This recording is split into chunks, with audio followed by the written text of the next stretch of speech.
लवकरच 2022-2023 या आर्थिक वर्षातील अंदाजपत्रक सादर करण्यात येणार आहे। या अंदाजपत्रकाकडून कृषी प्रक्रियेशी संबंधित विविध क्षेत्राकडून काही अपेक्षा व्यक्त करण्यात आल्या आहेत। काय आहेत या अपेक्षा बघूयात।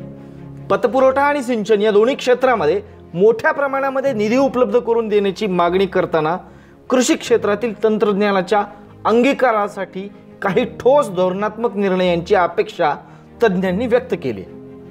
कोरोना महामारीमुळे शेतकऱ्यांचं उत्पन्न दुप्पट करण्याचं उद्दिष्ट साध्य करण्यातला अडसर वाढलाय। त्यात बदलत्या हवामानाशी जुळवून घेत उत्पादन घेणं आव्हानात्मक बनलंय। त्यामुळे केंद्र सरकारनं दीर्घकाळासाठीचं एखादं धोरण राबवण्याची गरज असून कृषी खाद्य क्षेत्रात खाजगी गुंतवणुकीचं प्रमाण वाढवणं हे त्या दृष्टिकोनातून टाकलेलं एखादं महत्त्वाचं पाऊल ठरेल असा विश्वास ओमनिव्होरचे भागीदार शुभादीप सन्याल यांनी व्यक्त केलाय।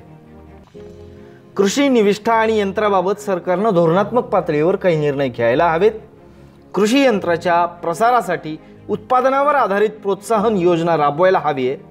कृषी यंत्रांना जीएसटी मधून सवलत द्यायला हवी आहे। तसंच कृषी यंत्रांच्या निर्यात धोरणाबाबतही निर्यात शुल्क परतीचं धोरण राबवायला हवं अशी अपेक्षा किसान क्राफ्टचे व्यवस्थापकीय संचालक रवींद्र अग्रवाल यांनी व्यक्त केली आहे। डायरेक्ट बँक ट्रान्सफर, निर्धारित वेळेमध्ये अनुदान मिळणं या अशा सगळ्या गोष्टी बंधनकारक करण्यात याव्यात। शेतकऱ्यांना राष्ट्रीय संकेतस्थळावरून farm machinery training and testing इन्स्टिट्यूटने प्रमाणित केलेल्या कृषी यंत्राची थेट खरेदी करता यावी, त्यासाठीचं थेट अनुदान बँकेत जमा व्हावं। इलेक्ट्रिक मोटर्स, इंजिन, कृषी यंत्रणा, कृषी यंत्र, सुट्या भागांसाठी 12% जीएसटी असायला हवी। कृषी यंत्र उद्योगासाठी इलेक्ट्रिसिटी, एलपीजी आणि सीएनजीचे दर हे नियंत्रणात असायला हवेत, ज्यामुळे देशांतर्गत उद्योग क्षेत्राला जागतिक बाजारपेठेतील स्पर्धेत उतरता येईल आणि विशेषतः कृषी क्षेत्रातील संशोधन आणि विकास क्षेत्रासाठी आर्थिक प्रोत्साहन द्यायला हवं असा आग्रहही अग्रवाल यांनी धरलाय। लीड्स कनेक्ट सर्व्हिसेसचे मुख्य कार्यकारी अधिकारी नवनीत रविकर यांनी काही सूचना केल्या आहेत। ते म्हणतात की पीक नुकसानीबाबत, उत्पादकतेबाबत काही जे पूर्व अंदाज काढले जातात त्यासाठी उपयुक्त रिमोट सेन्सिंग आणि अनमॅन्ड एरियल व्हेइकल म्हणजे ड्रोन या संशोधन आणि विकासासाठी स्वतंत्र आर्थिक तरतूद करण्यात यावी आणि हा निधी राज्यांच्या तंत्रज्ञान विभागामार्फत उपलब्ध करून देण्यात यावा। ड्रोन आणि इतर ॲक्सेसरीजच्या खरेदीसाठी 50% अथवा 10 लाख रुपये यातील जे जास्त असेल ते अनुदान द्यायला हवं। 1 हेक्टरपेक्षा कमी शेतजमीन असलेल्या सगळ्या शेतकऱ्यांना पीक विम्याचा प्रीमियम 10 रुपये असावा। अनुदानित शेतजमिनींची जिओ टॅगिंग व्हावी, त्याची आधारशी जोडणी करण्यात यावी अशा सूचनाही रविकर यांनी केल्यात। सिंचनाखालील शेतजमिनींचे सध्याचे 17% क्षेत्र येत्या 25 वर्षात जर 70%वर न्यायचं असेल तर आपल्याला एखादं महत्त्वाकांक्षी धोरण आखावं लागेल आणि त्याच्या काटेकोर अंमलबजावणीची प्रक्रिया राबवावी लागेल अशी अपेक्षा नेटाफेम इंडियाचे व्यवस्थापकीय संचालक रणधीर चव्हाण यांनी केली आहे। पंतप्रधान कृषी सिंचन योजनेतील सूक्ष्म सिंचनासाठीच्या अनुदान वाटपातील विलंबामुळे सध्या त्याचा हेतू सिद्धीस जात नाही। त्यासाठी एका राष्ट्रीय संकेतस्थळाची सुरुवात करावी आणि त्या माध्यमातून या प्रक्रियेच्या अंमलबजावणीवर लक्ष ठेवण्यात यावं असंही चव्हाण यांनी अपेक्षा व्यक्त केली आहे। ग्रामीण क्षेत्रातील पायाभूत सुविधांच्या उभारणीसाठी अतिरिक्त निधी, सूक्ष्म, लघु आणि मध्यम उद्योग क्षेत्रासाठी अनुकूल धोरण, कृषी क्षेत्रातील डिजिटायझेशन आणि उत्पादकता वाढवणाऱ्या कृषी तंत्रज्ञान क्षेत्रातील स्टार्टअप्सना आर्थिक निधी उपलब्ध करून या क्षेत्राचं चित्र बदलता येईल असा विश्वास उन्नतीचे सहसंस्थापक अमित सिन्हा यांनी व्यक्त केलाय।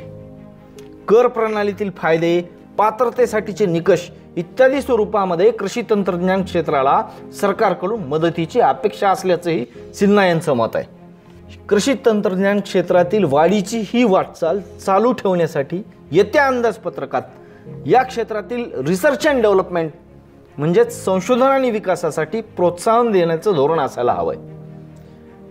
त्याखेरीज शेतकरी उत्पादक कंपन्यांना बळ द्यायला हवं असं काहीतरी धोरण अपेक्षित असल्याची भूमिका अग्नेस्ट टेक्नॉलॉजीचे संस्थापक तरंजित सिंग ब्रह्मा यांनी व्यक्त केली आहे।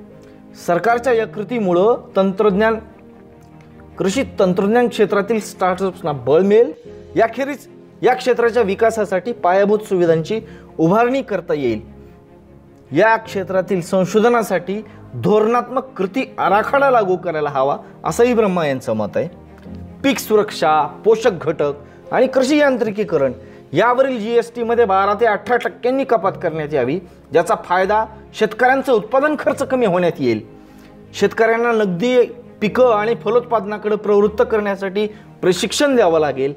पारंपरिक शेतीकडून आधुनिक तंत्रज्ञानाचा अंगीकार करत रोख पैसे देणाऱ्या पिकांच्या उत्पादनाकडील वाटचाल या आधारे शेतकऱ्यांच्या आयुष्यात काही चांगले दिवस येतील अशी अपेक्षा ॲग्रोस्टारचे मुख्य कार्यकारी अधिकारी शार्दुल सेठ यांनी व्यक्त केलं आहे।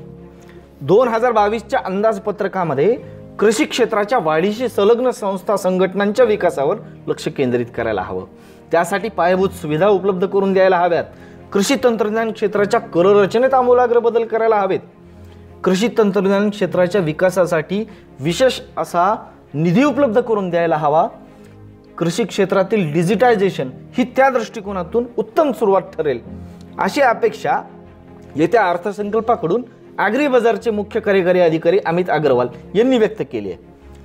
तर ॲक्वा कनेक्टचे संस्थापक राज मनोहर सोमसुंदरम यांनीही येत्या अंदाजपत्रकाकडून काही अपेक्षा व्यक्त केल्या आहेत। ते म्हणतात की दुसऱ्या नीलक्रांतीच्या दिशेने वाटचाल करायची असेल तर या क्षेत्रामध्ये उत्पादन पूर्व ते उत्पादन हातात येईपर्यंतच्या सगळ्या टप्प्यात डिजिटल सोल्युशन्सचा अंगीकार करायला हवा आहे।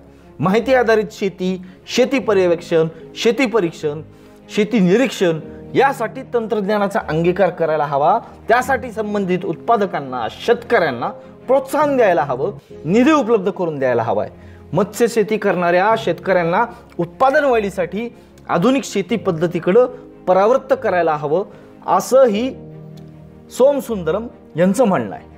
येत्या अंदाजपत्रकाकडून या तज्ज्ञांच्या ज्या असलेल्या अपेक्षा त्या आपण पाहिल्या। येत्या अंदाजपत्रकाकडून आपल्याही काही अपेक्षा असतील तर आपल्याही अपेक्षा ॲग्रोवन डिजिटलला कळवा। Bureau report, Agrowon digital.